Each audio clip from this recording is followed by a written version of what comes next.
Beloved, there was a murder committed over a year ago that became revisited us and became front page news this week. Texas police officer was found guilty of murder, and her explanation of the homicide was that she mistook her victim's apartment for her own. Y'all know about it, right? And the result was a young man who happened to be African American. He was at home in his house eating ice cream on his TV, on his sofa, just watching TV, and he was killed in cold blood. And the saddest part of this whole story, other than his death, is even with the ridiculous defense that she mistook his apartment for her own, and with all the evidence that clearly pointed to an open and shut case, America waited because we've seen this movie before.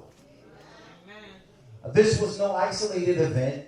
Innocent black men and women have been killed in cold blood for hundreds of years in America. And recently now, there's video proof of the guilt of the culprit. So even though the defense of this off-duty police officer, the defense she presented seemed ridiculous to all objective individuals, First Lady, America waited because we've seen this movie before. This person who was a trained police officer, who should have been more observant than normal people, even after a 13-hour shift, claimed to not notice that Botham Jean's apartment had a bright red doormat at the front door. Now, her apartment doesn't have a mat of any color. How does a trained police officer miss that fact? Or the fact that the TV was on? Is that Beloved, is that what burglars do, Sister Jennifer? Is that what burglars do these days? Come to your house, sit on your couch, turn the TV on, start eating ice cream, and decorate your front door with mats? But America waited because we've seen this movie before.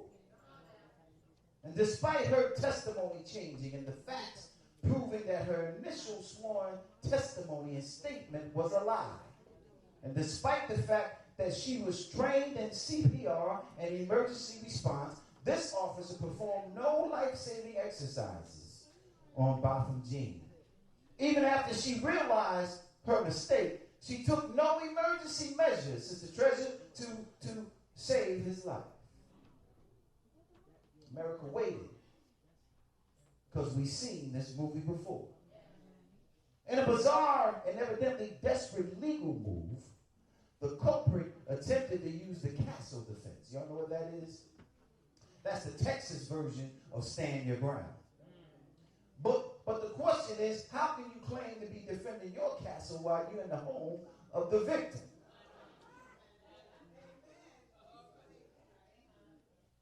Adding all of these facts together with forensic evidence to prove them true, there could never be a not guilty verdict from this case. Not even in Texas. Her guilt was obvious. Yet, Brother Dennis, America waited. Because we've seen this movie before. And when the verdict came back that the officer was convicted of murder, and her defense was dismissed as flimsy and unbelievable, many believe that the Texas judicial system got one right. And the stigma of racial bias in Texas did not hold true in this case. The facts and the evidence were overwhelming, and America celebrated the fair decision of guilty as charged. And for 24 hours, Deacon Perkins, America exhaled, thinking Texas had jumped over some invisible hurdle of racial injustice. Because the facts are that black people living in Texas are 7 times more likely to be incarcerated than white people living in the same state under the same rules. America thought there was hope. 24 hours. Despite the fact that in Texas, a young black man is 63% more likely to be incarcerated than anywhere else in America. Facts are, in Texas, 1 out of 3 young black men are under some form of criminal justice control.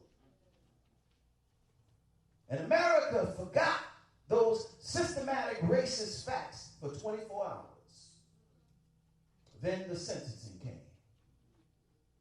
Reverend Brewer, the prosecution recommended 28 years, which under Texas law means you got to do 14 before you can be considered for parole.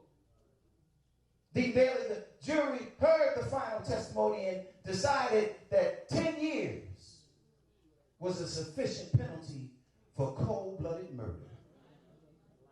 And the life of a promising and educated and gainfully employed Christian young black man was worth only 5 years prison time in Texas. And Texas has the most strict sentencing laws in the country.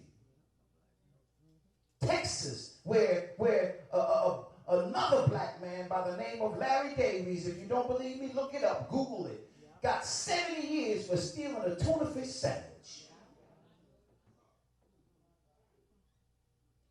And in Texas, where a black man named Willie James Sauls, look him up, got 45 years for purse snatching. The fact that one man got 45 years for a purse, not taking a life but taking a purse, and the fact that another man got 70 years for stealing a sandwich and not harming anybody when doing it, Texas told told America that the life of a young black man is only worth 10 years. 35 years less than a purse and 60 years less than a sandwich. And if you're angry about this, you're supposed to be. If it makes you wonder, how is it that people of color continually come short on fairness and how people of color are routinely murdered with little or no consequences, and how we face the most lengthy penalties for minor offenses, you're not alone. It's frustrating because people of color are devalued and we're demonized simply because we have melanin in our skin. And because the history of our experience in America, you're supposed to be angry, supposed to be frustrated, because it's not equal and justice is not blind.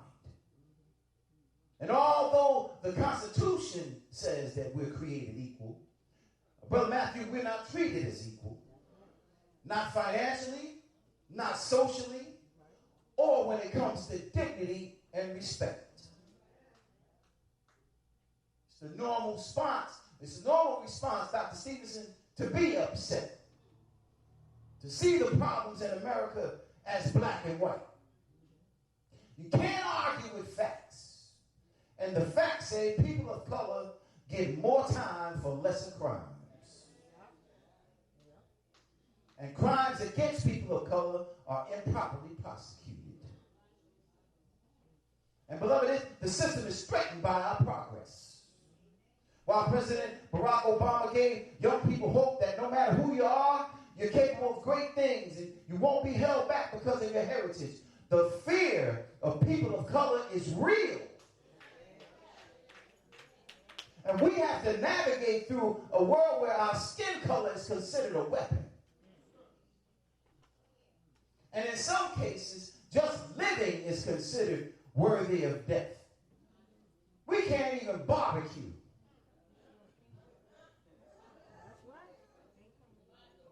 Without the police getting caught. We're the only community where we have to teach our children how to be safe when they interact with the police. I've got to teach my son that. And even in the midst of a cloud of injustice, stained with the stench of devalued life, and in a state with the most racial ratio of prison inmates in the free world, God showed up.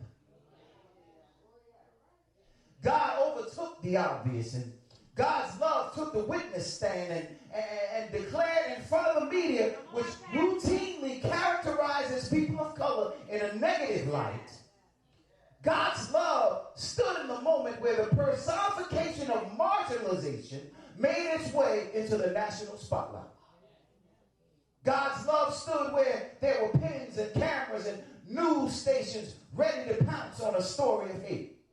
God's love overtook the hand of injustice and systematic racism. And while another black life had been exterminated and Texas prescribed a pedestrian penalty that proved that black lives don't really matter unless they're singing, dancing, or entertaining America in some benign and harmless way, God's love showed up on the witness stand. Look at somebody and tell them, say, but God.